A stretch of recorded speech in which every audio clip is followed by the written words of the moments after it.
RT હેઠળ બાળકોના ખોટા પ્રવેશ મેળવનાર વાલીઓ ચેતી જજો. ખોટા દસ્તાવેજ બનાવીને બાળકોને પ્રવેશ સામે થશે કડકમાં કડક કાર્યવાહી. શિક્ષણ મંત્રી પ્રફુલ્લ પાનસેરિયા સાથે વીટીવી ન્યૂઝની ખાસ વાતચીત. સુરતમાંથી 7 શાળાના 100 જેટલા બાળકોના પ્રવેશ રદ કર્યા છે. ચાલુ વર્ષમાં તપાસ કરતા ખોટા આવકના પુરાવા રજૂ કરી એડમિશન મેળવ્યા હતા. ગરીબ બાળકોના હક છીનવી લેનારા વાલીઓ કરી રહ્યા છે પાપ અને ભ્રષ્ટાચાર. સરકારે અંદાજે રાજ્યમાંથી 7,000 બાળકોના પ્રવેશ રદ કર્યા છે. રૂપિયા આપીને ખોટા આવકના દાખલા વાલીઓ બનાવી રહ્યા છે. વાલીઓ પોતાના બાળકોનું ખોટું એડમિશન કરાવશે તો સરકાર કડક કાર્યવાહી કરશે.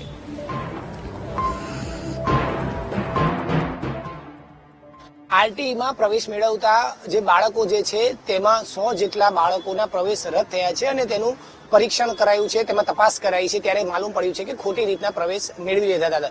ગુજરાતમાં પ્રથમ વખત સુરતમાં આ પ્રકારે ચાલુ વર્ષમાં પ્રવેશ રદ કરાયા છે. ત્યારે શિક્ષણ મંત્રી જે છે, રાજ્ય શિક્ષણ મંત્રી પ્રફુલ્લભાઈ પાનસેરિયા આપણી સાથે જોડાયા છે. તેઓને લઈ આ મુદ્દે વાત કરીશું. પ્રફુલ્લભાઈ, ખૂબ જ મોટી બાબત કહી શકાય. જે ગરીબ બાળકો માટેનો ક્રાઇટેરિયા હતો, એમાં ઘણા આવા વાલીઓએ પોતાના બાળકોના અભ્યાસ માટે એડમિશન લીધા હતા. પહેલી વખત એઓના એડમિશન રદ થયા છે. શું કહેશું? આરટીમાં પ્રવેશ મેળવવો એટલે ગરીબ અને મધ્યમ વર્ગના બાળકો માટેની આ એક સ્કીમ છે, યોજના. ઘણીવાર જે સક્ષમ હોય વાલીઓ, પોતે ફીજ એફોર્ડ કરી શકતા હોય અને એવા લોકો ખોટા ડોક્યુમેન્ટ ભરીને જો આવા એડમિશન લેતા હોય તો મારી દ્રષ્ટિએ ખોટું છે.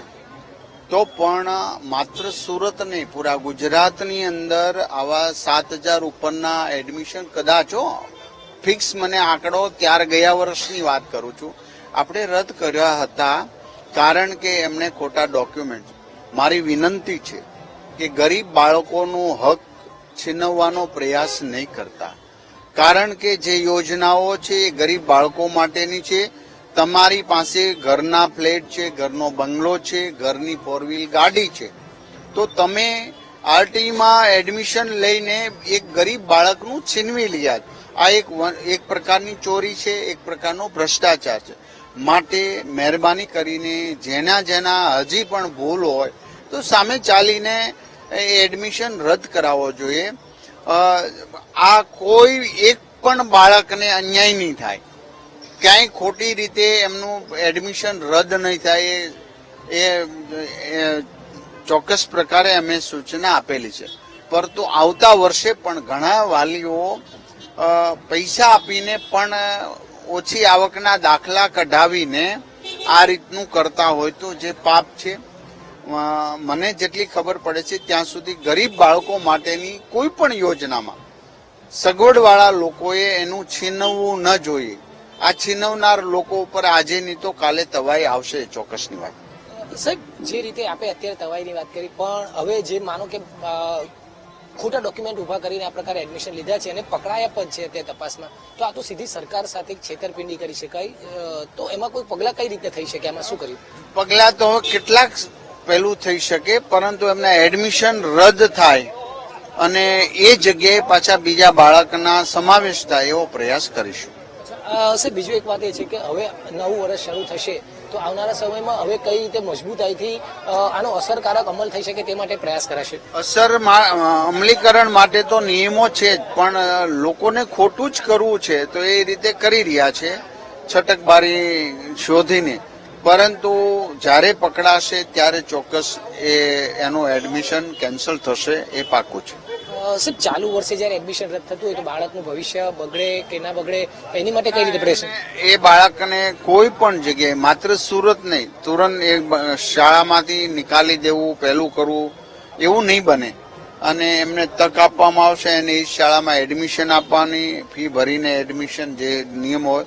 બાકી તો સરકારી શાળાઓ છે જ, એમાં પણ આપણે વિનામૂલ્યે એડમિશન આપીશું. સાહેબ, એક લોકોને કઈ રીતની અપીલ કરશો, જ્યારે કારણ કે અત્યારે પણ લોકો આરટીમાં એડમિશન લેવા માટે ખૂબ જ પડાપડી કરતા હોય છે, ખોટા ડોક્યુમેન્ટ્સ લેતા હોય છે, શું કહેશો?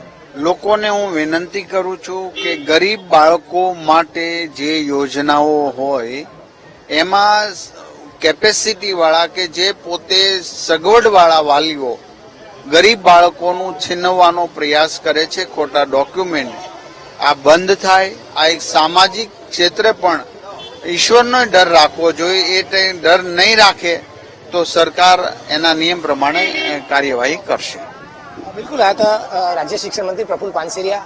આરટીના નિયમ મુજબ જે વાલીઓ એડમિશન લેતા હશે તે તો ઠીક છે, પરંતુ જે વાલીઓ આરટીઈના નિયમ વિરુદ્ધ ખોટા ડોક્યુમેન્ટના આધારે જો બાળકોના પ્રવેશ કરશે તો તેની સામે કડક કાર્યવાહી કરવાની પણ માંગ, જે ચીમકી છે તે આપવામાં આવી છે અને આવા તમામ બાળકોના પ્રવેશ રદ કરવાની તૈયારી પણ કરી રહ્યા છે. કેમેરામેન સજ્જુ પારેખ સાથે ધ્રુવ સોમપુરા, વીટીવી ન્યૂઝ, સુરત.